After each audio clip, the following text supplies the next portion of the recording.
Salah satu ciri dalam gereja Katolik yaitu mengenai penghormatan terhadap Bunda Maria. Gereja tidak menempatkan Maria sejajar dengan Allah. Maria itu bukan sasaran dari doa.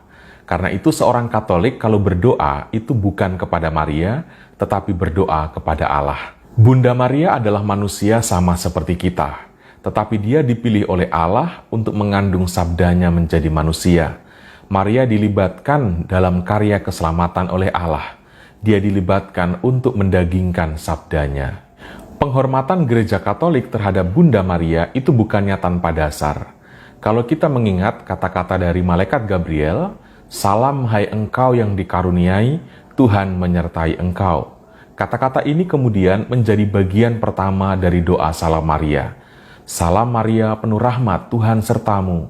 Terpujilah engkau di antara wanita, dan terpujilah buah tubuhmu Yesus." Selain itu, Roh Kudus juga yang hadir dalam peristiwa ketika Maria mengunjungi Elisabet, yaitu ketika Elisabet mendengar salam dari Maria, melonjaklah anak yang di dalam rahimnya, dan ia pun penuh dengan Roh Kudus. Lalu ia berujar, "Siapakah aku ini, sampai ibu Tuhanku datang mengunjungi aku?" Kata-kata ibu Tuhan inilah yang kemudian menjadi bagian kedua dalam doa Salam Maria.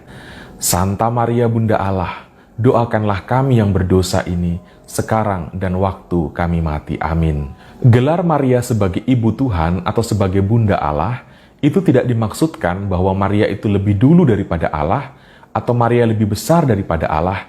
Bukan demikian. Gelar Maria sebagai Ibu Tuhan, itu sebenarnya untuk menegaskan siapa dia yang dikandung oleh Maria.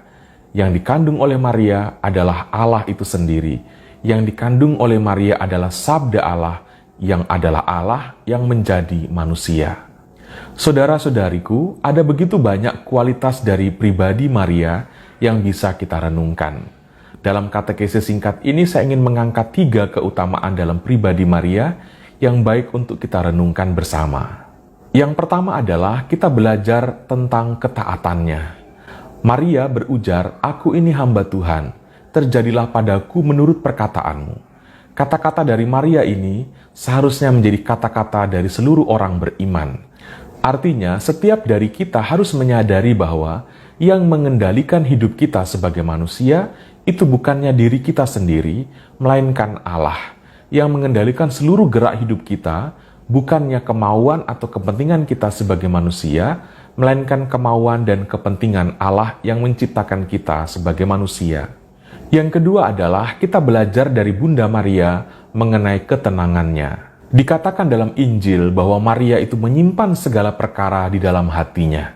Saudara-saudariku, tidak semua hal di dunia ini, baik yang kasat mata maupun yang tak kasat mata, itu dapat dengan mudah untuk kita mengerti dan dapat dengan mudah kita pahami. Apa yang menjadi harapan dan kehendak Allah seringkali tidak gampang untuk kita pahami dan untuk kita mengerti.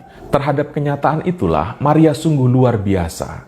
Dia menyimpan segala perkara hidup di dalam hati dan merenungkannya. Maria bukanlah tipe reaktif, bukanlah tipe yang segera bereaksi ketika mendapatkan kenyataan-kenyataan tertentu dalam hidup.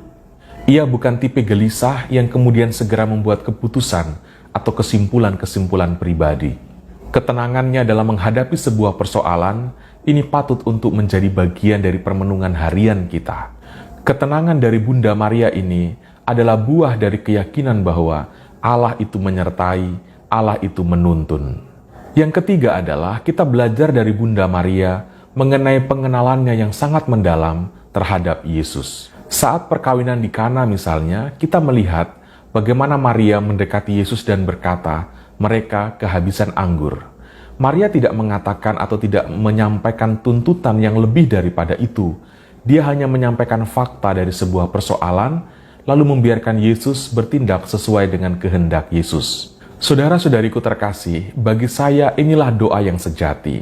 Doa yang sejati terjadi bukan ketika kita menyampaikan kepentingan dan kemauan kita di hadapan Allah, bukan ketika kita menjejali Allah dengan sederet kata-kata kita, tetapi ketika kita menyampaikan persoalan hidup kita dan membiarkan Allah bertindak sesuai dengan kehendaknya atas persoalan yang sedang kita hadapi. Terhadap persoalan kehabisan anggur, Bunda Maria tidak meminta Yesus untuk menyediakan anggur, untuk membuat mujizat, untuk membuat tanda-tanda heran, dan lain sebagainya. Tidak demikian. Maria hanya mendekati Yesus dan berkata, "Mereka kehabisan anggur." Lalu, Maria seakan-akan penuh kepercayaan dan iman, percaya bahwa Yesus akan melakukan hal yang terbaik, yang tepat pada waktu itu sesuai dengan kehendak dan kemauan Yesus. Saudara-saudariku terkasih, inilah 3 hal yang saya renungkan menyangkut kualitas dari kepribadian serta iman Bunda Maria.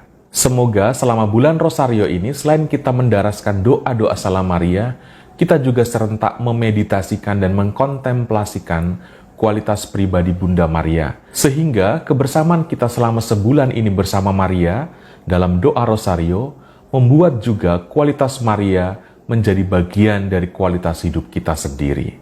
Tuhan memberkati kita semua.